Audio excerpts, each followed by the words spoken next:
Welcome back, dead listeners. I've already chosen a dead guy's name. Dead guy Dwayne was who we're going to talk about today, but not specifically as a story, but more of explaining the process of what's entailed after death. Just a quick recap, and just understand that a lot of places have a different process. Where I come from, this is the process, and the reason I wanted to explain is because usually when somebody dies at a hospital or at home or wherever, I used to work at a hospital. So, dead guy Dwayne dies at a hospital, right? Let's say this is the hospital. And then we'll even put a little medical cross on it for aesthetic purposes. When little old me used to sit here and work at the hospital, I managed the morgue for a while. As soon as dead guy Dwayne would pass away, he would be laying in the morgue, somewhere around here, in the basement. Family for dead guy Dwayne, I don't know, let's just say dead guy Dwayne has a wife. Here's dead guy Dwayne's wife. We'll put a little curl on the wife's hair. She's all wigged out because it's stressful, and I understand. Okay, dead guy's Dwayne's wife, we'll call her Wendy. Wendy would call me the day after Dwayne dies and is all freaked out. She wants a death certificate. Has to have it right now. Immediately. And is calling the hospital asking, where is it? There is a process after somebody dies. Just so you understand, at least where I live, there is. Other places might have a quicker process. Some places don't. Where I live, the process is approximately 2 weeks. About as weak as that pen. Let's try a different one. There we go. 2 weeks. Why does it take 2 weeks, you ask? Well, first of all, the death certificate does not come from the hospital. Death certificates are generated by a funeral home.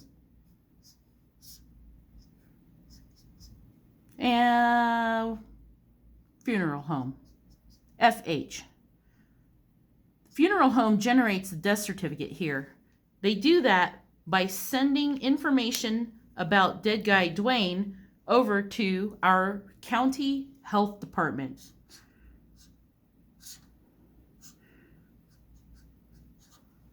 County health department are the people that actually print the death certificate, but they can't print anything until they have Dwayne's social security number, date of birth, residential address,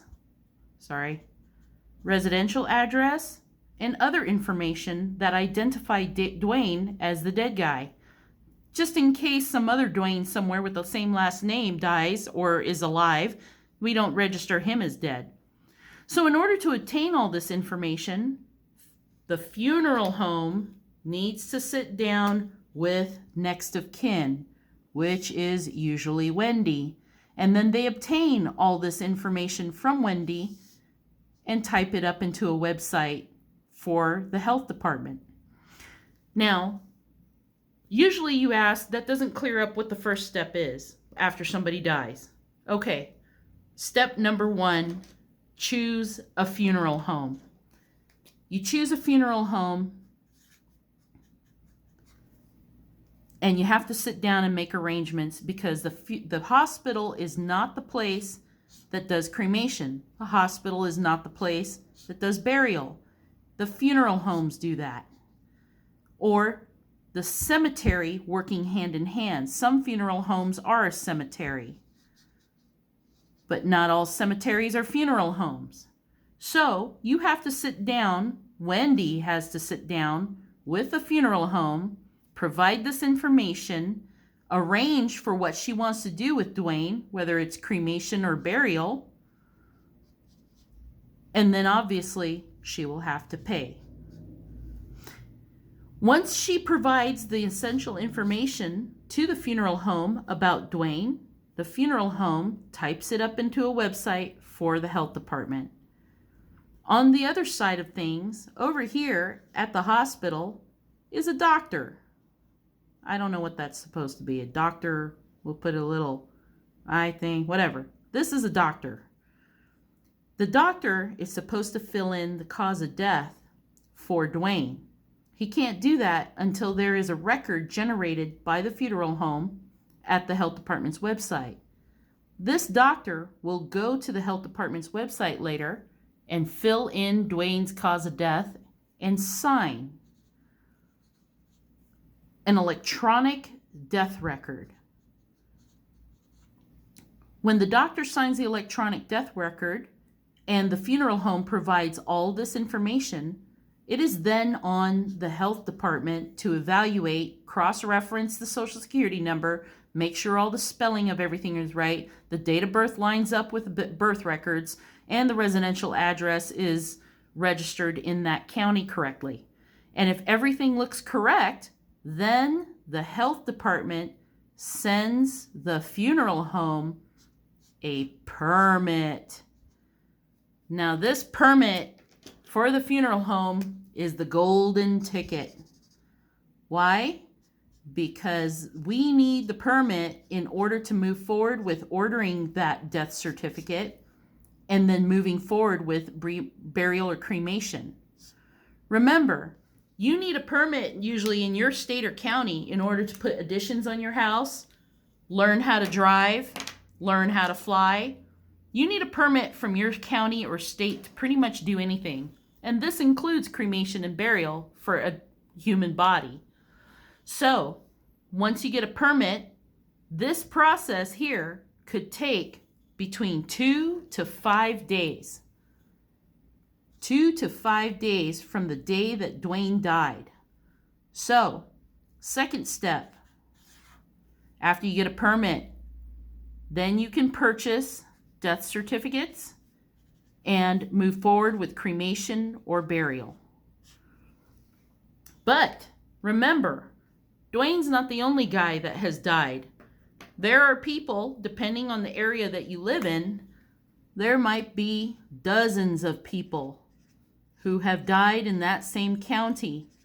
And all these people and all their families and all the funeral homes in that city or state have been applying for permits from the same health department. So we might have permits in the hundreds. In my particular county and state, I usually have about 18 to 30 permits sitting in the queue, waiting for somebody to be cremated or buried before I get Dwayne's. So all these people have to be cremated in order the date that they get their permit. So 2 to 5 days after Dwayne dies, or actually after Wendy provides the information for his permit, we get his permit. It doesn't mean that he gets cremated right away. So step 3, we wait. We have to wait until all these folks have had their chance and been cremated. And in our process right now, once we have a permit, cremation takes about a week to a week and a half until all these folks are done.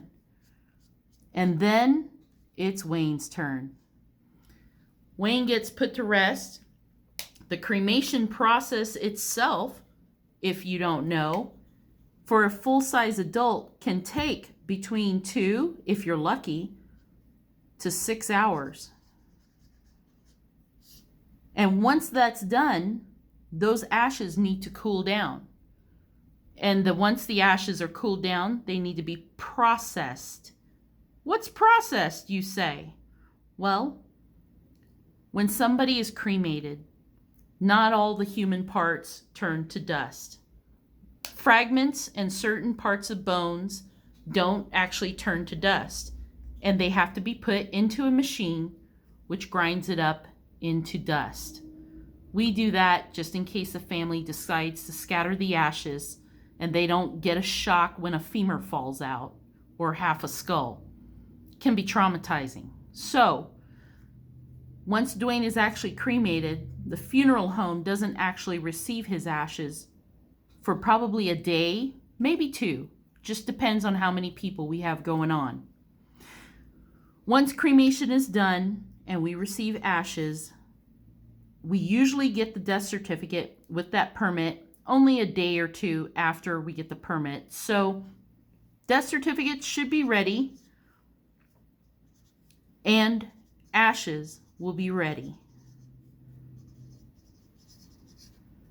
Now this is approximately, let's say 6 to 10 business days after we get the permit, right? So altogether between 12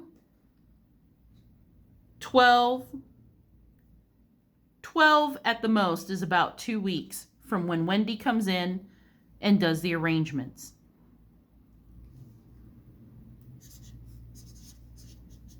Like I said, 2 weeks. Now, other places can usually get a permit the very next day. Good on them. It's usually a town where it's a population of maybe 10 people. I'm exaggerating. But reality is, if it is a small population, their health department's going to be less busy. Bigger cities, a lot more people, a lot more counties are going to have a lot more processing to do and take a lot more time. Wherever you live, I guess the best way to gauge it is that the process from the moment somebody dies, like Dwayne, till the moment that your loved ones get the ashes for pickup and death certificates is relative to the size of your town. Here where I'm from, it's an average town. It's on the map, but it's not an armpit town of only, 2,000 people. It's a little more than that. When you have a metropolis like Los Angeles, God help you. I hope you have a lot going on at your health department. Right now, my health department only has 5 ladies working there, processing permits every day. It generally takes me 2 to 3 days. So, my point is, understand that when somebody passes away at a hospital, hospital does not make arrangements or cremate or bury anybody. And one more thing.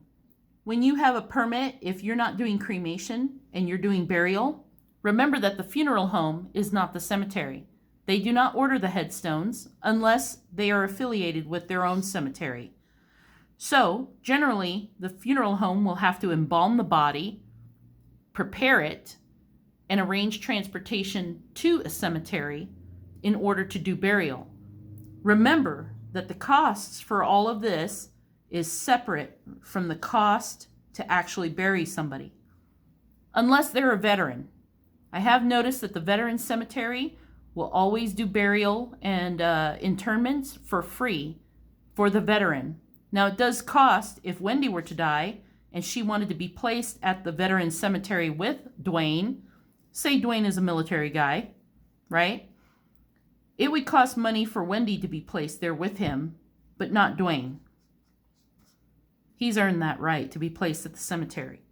So just so you know, cemetery, completely different place from a funeral home, usually, unless the funeral home is affiliated.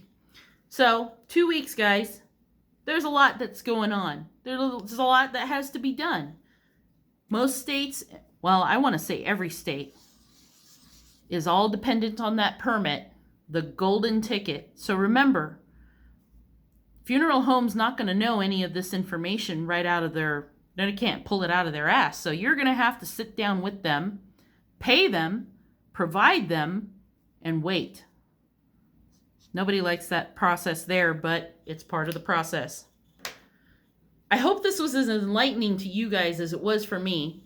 Only took me about 4 years to learn all this stuff, and I realize it's a lot going on.